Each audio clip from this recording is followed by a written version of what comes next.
Dear students, पिछली class में हम लोगों ने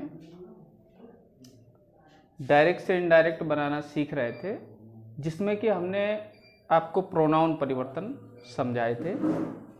फर्स्ट पर्सन के प्रोनाउन और सेकंड पर्सन के प्रोनाउन। प्रोनाउन 3 होते हैं, फर्स्ट, सेकंड और थर्ड। तो आज थर्ड पर्सन के प्रोनाउन समझने का प्रयास करेंगे बेटा।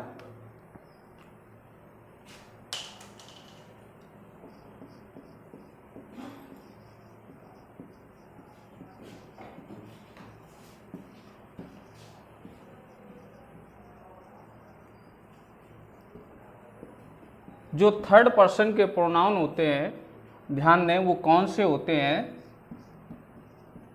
ही, his, him, she, her, they, their, them, it,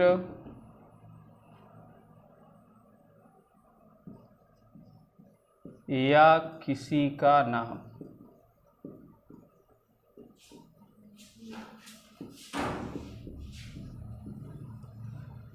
जो थर्ड पर्सन के प्रोनाउन होते हैं, he, his, him, she, her, they, their, them, it, one भी हो सकता है या किसी का नाम। तो ये सब थर्ड पर्सन के प्रोनाउन होते हैं। और डायरेक्ट से इनडायरेक्ट जब भी हम बनाते हैं तो इनमें कोई परिवर्तन नहीं किया जाता है। एक एग्जाम्पल समझते हैं। जैसे हमने लिख दिया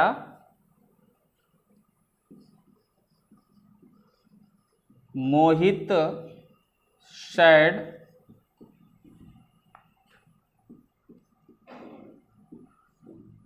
they are doing their work। जो हिस्सा कॉमा इन्वर्टेड कॉमा के बाहर होता है उसे रिपोर्टिंग वर्ब कहते हैं। जो हिस्सा कॉमा इन्वर्टेड कॉमा के अंदर होता है उसे रिपोर्टेड स्पीच कहते हैं। हमने ध्यान दिया रिपोर्टिंग वर्ब में सब्जेक्ट है, वर्ब है, लेकिन ऑब्जेक्ट नहीं है, इसलिए सैड में कोई परिवर्तन नहीं किया जाएगा। हो जाएगा मोहित सैड, कॉमा इन्वर्टेड कॉमा हटाएंगे, कंजक्शन दैट लगा देंगे। आगे हमें मिलता है दे, और जो दे है वो थर्ड पर्सन का प्रोनाउन है। और थर्ड पर्सन के जो प्रोनाउन होते हैं नो चेंज, उनमें कोई भी परिवर्तन नहीं किया जाता, इसलिए उसको सेम राइट कर दिया जाएगा। लेकिन हम देख रहे हैं रिपोर्टिंग वर्ब हमारी पास्ट में है, तो रिपोर्टेड स्पीच के वाक्य टेंस में परिवर्तन किया जाएगा। और ये वाक्य हमारा प्रेजेंट कॉन्टिन्यूअस में है, इसलिए इसको हम पास्ट कॉन्टिन्यूअस में ले जाएंगे। आगे दियर है, ये भी आपका थर्ड पर्सन में आता है, इसलिए इसमें भी कोई परिवर्तन नहीं किया जाएगा। और लास्ट में फुल स्टॉप लगा देंगे। यानी इस तरीके से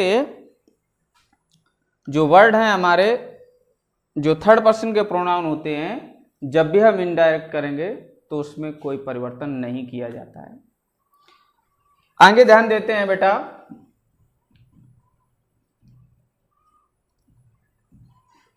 नेक्स्ट जो रूल आपका आता है वो है changing in the words showing the nearness of time and position. उन शब्दों में परिवर्तन जो समय की निकटता को दिखाते हैं या स्थिति को प्रकट करते हैं। तो उस चार्ट को हमें समझना है कि उसमें किस तरीके से हम परिवर्तन करते हैं। रूल है आपका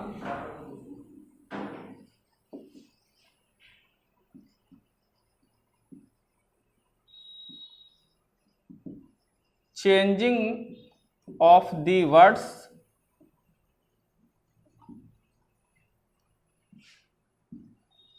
showing the nearness of time and position.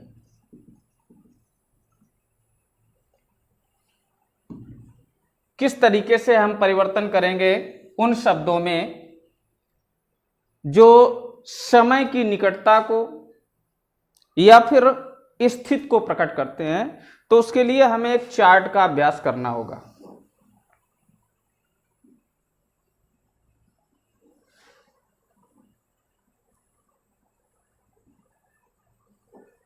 ध्यान देंगे बेटा,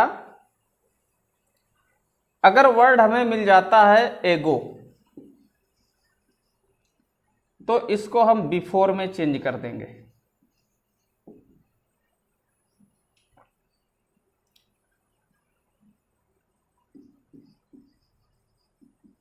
दिस को दैट में बदल दिया जाता है, दीज को दोज में बदल दिया जाता है,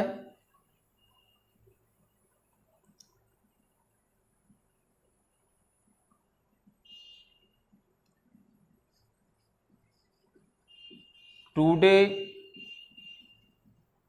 दैट डे में परिवर्तित कर दिया जाता है, नाउ को देन में, हेयर को देयर में,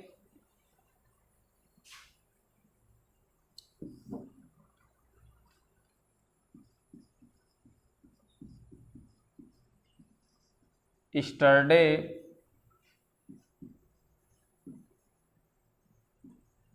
द प्रीवियस डे में, या द डे बिफोर में भी परिवर्तित कर दिया जाता है।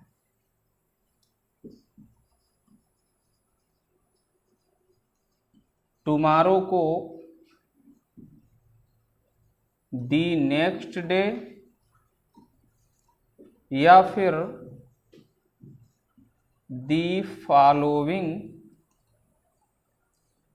डे में बदल दिया जाता है।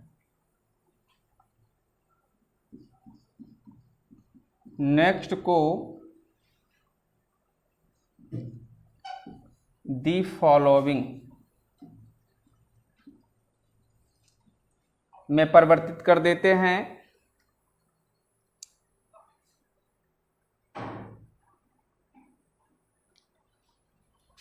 हेंस को थेंस में चेंज कर देते हैं।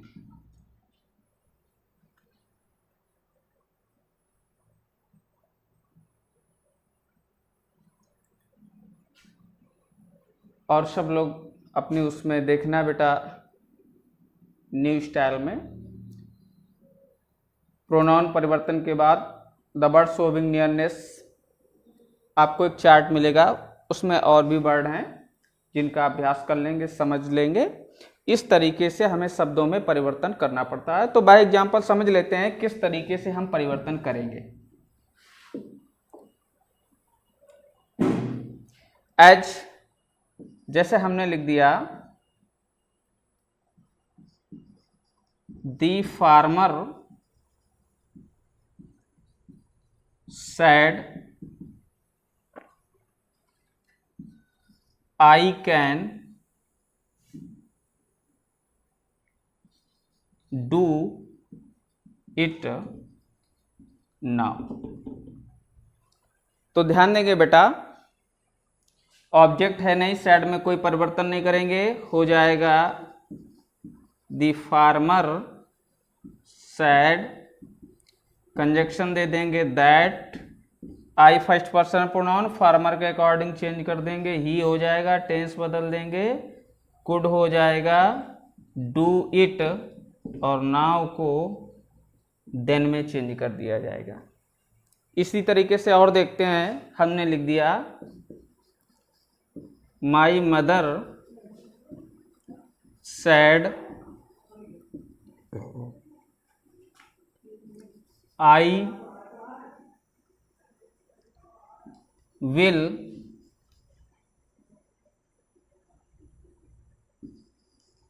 I shall go to temple tomorrow। तो देखते हैं बेटा, इसका बनाएंगे माई मदर सैड, कंजक्शन देंगे that, I first person mother के अकॉर्डिंग चेंज कर देंगे, हो जाएगा सी, सी को देखते हुए सैल का हो जाएगा वुड गो टू टेम्पल, और टुमारो को देखेंगे बेटा तो दी नेक्स्ट डे में बदल दें या दी फॉलोइंग डे में। तो इस तरीके से हमें इस चार्ट में परिवर्तन करना होता है।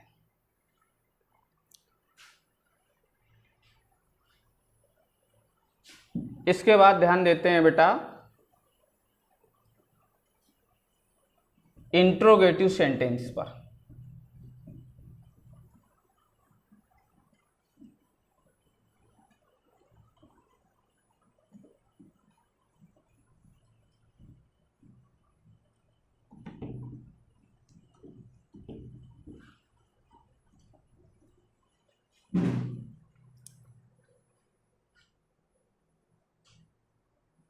Interrogative sentence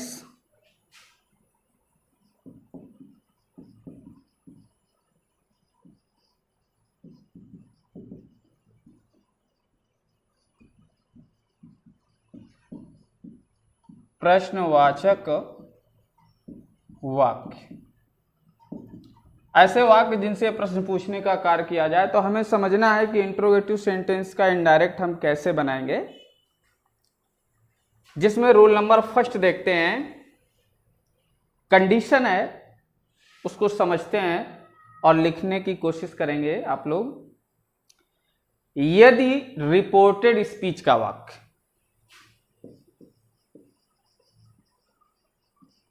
reported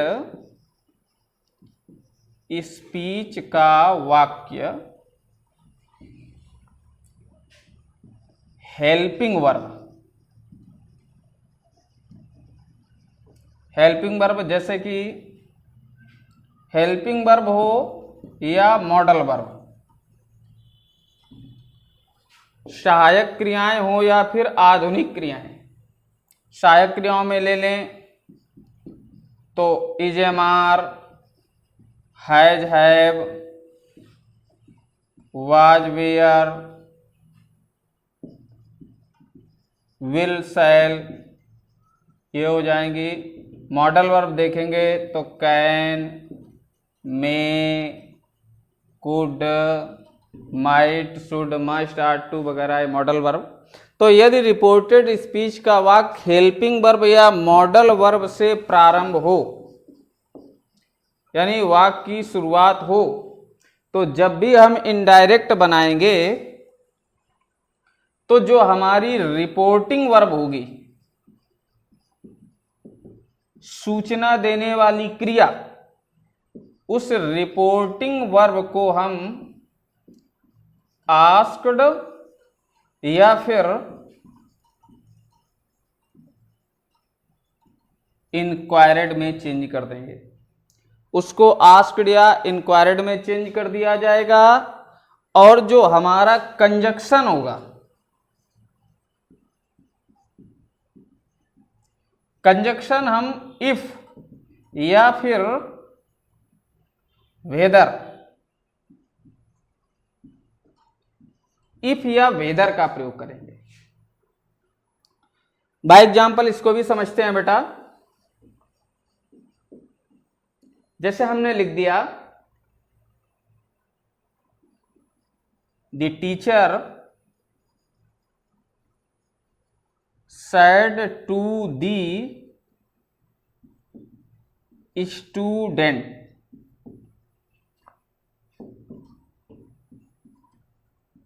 have you completed your work।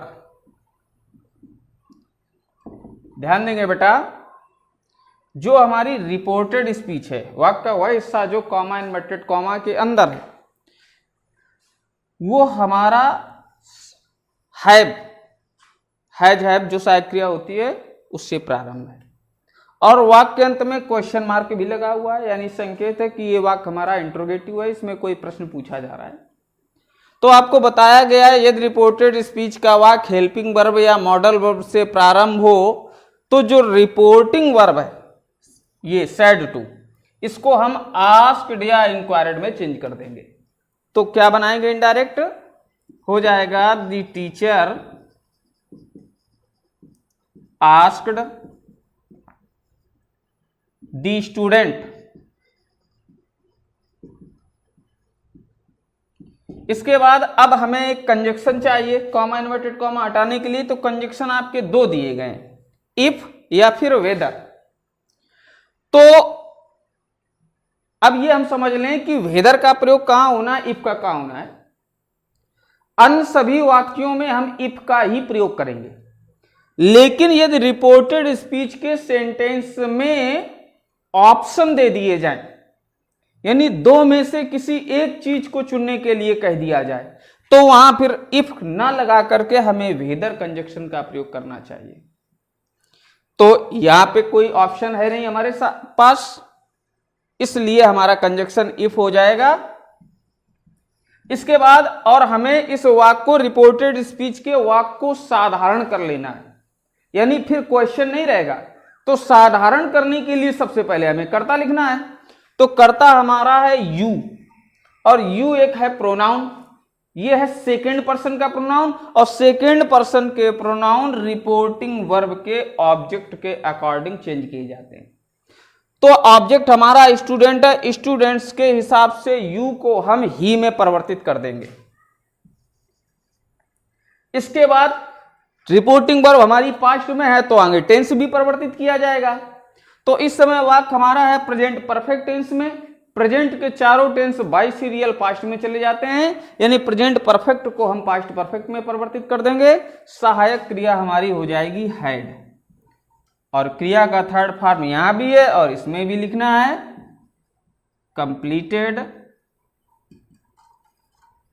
लिखा है योर वर्क, तो योर सेकेंड पर्सन के प्रोनाउन है, ऑब्जेक्ट के हिसाब से चेंज करना है, यू को ही में बदल दिया, योर को हिज में परिवर्तित कर दिया जाएगा, हो जाएगा हिज वर्क। और विशेष ध्यान देंगे बेटा, वाक्य के अंत में फिर क्वेश्चन मार्क हमें नहीं लगाना है, फुल स्टॉप लगाना है, चूंकि इस वाक्य को हमने सिंपल कर लिया है। एक और देखते हैं वेदर का प्रयोग कहां करेंगे। जैसे हमने लिख दिया माई फ्रेंड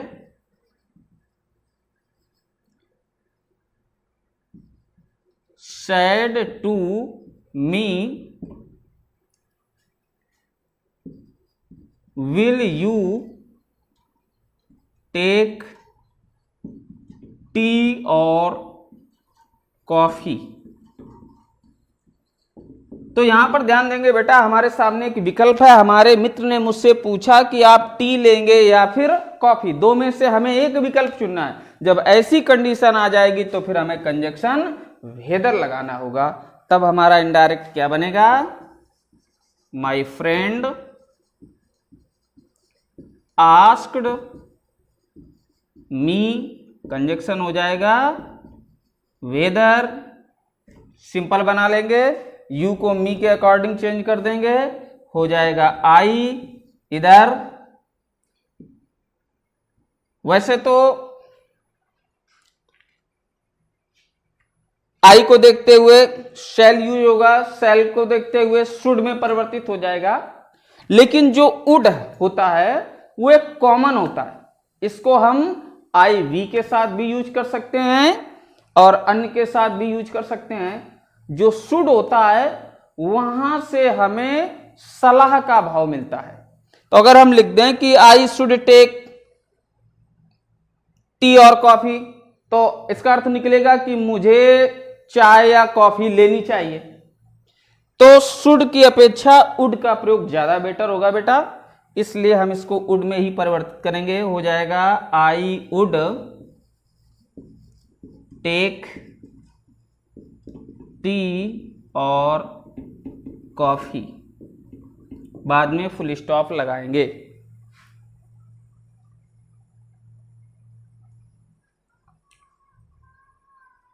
आगे ध्यान देते हैं बेटा,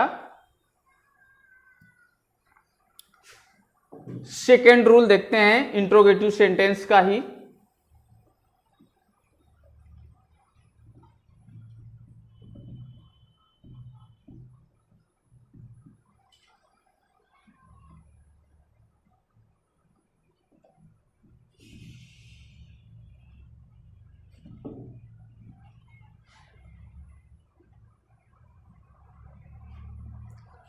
सेकेंड रूल ये कह रहा है, यदि रिपोर्टेड स्पीच का वाक्य क्वेश्चन वर्ड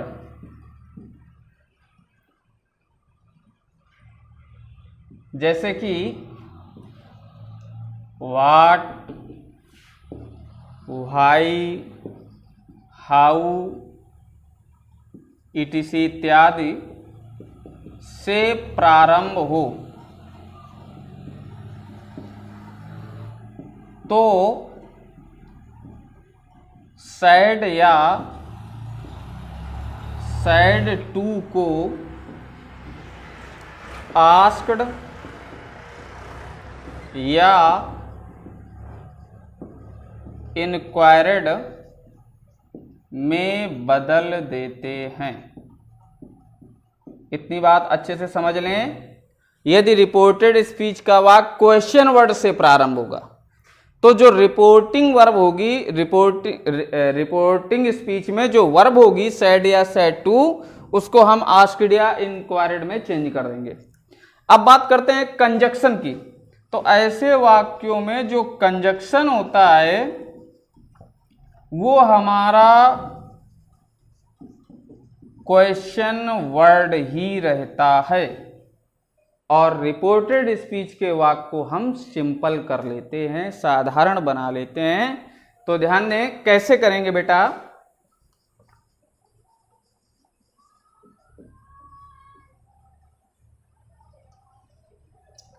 जैसे हमने लिख दिया, the teacher said to the peon, mark लगा देंगे।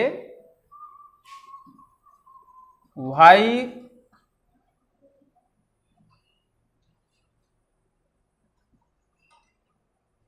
do you not clean the office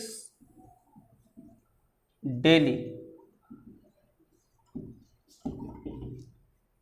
तो समझेंगे बेटा, जो रिपोर्टेड स्पीच का वाक्य है वो क्वेश्चन वर्ड से प्रारंभ हुआ है, इसलिए कंजक्शन हमारा क्वेश्चन वर्ड ही रहेगा और सेड टू को हम आस्क्ड या इंक्वायर्ड में चेंज कर देंगे। तो इसका इनडायरेक्ट बनेगा, द टीचर